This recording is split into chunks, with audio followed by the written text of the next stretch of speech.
Medyo makulimlim lang. Ito may client tayo. H100 din. Si Bossing nga pala nag-avail din nung bali bumili siya online. Yan, JBL. Since nakita niyo din yung mga review nito nung ginawa natin, okay naman yung quality at sound nitong JBL na to. So ayun, si Bossing napabili din. So tara, mag-upgrade tayo nitong head unit niya. And then ito, yan, papalit natin sa speaker niya. Okay, tara, umpisa na natin. I-install to pero hindi pa tayo tapos sa trabaho natin. Ito yung speaker naman, ito yung ipapalit natin. Okay, tara.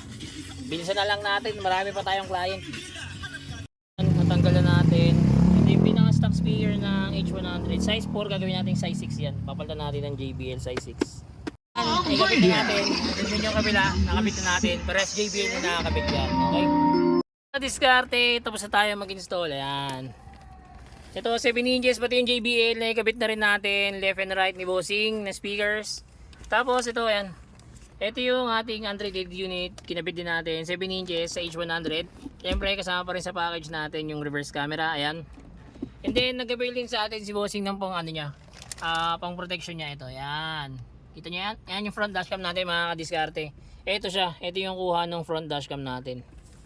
So ayan, kayo na po humusga kung malinaw ba o hindi. Alright, sa mga gusto po mag-avail niyan, drop message lang, direct message lang for better and faster transaction. Don't forget to like and follow na rin mga kadiskarte. Pwede ka na rito mag-Waze, Netflix, YouTube, Google Map. Meron na rin itong Apple CarPlay and Android Auto. Kaya ikaw, ano pang inantay mo? Tara, mag-upgrade ka na. Let's go!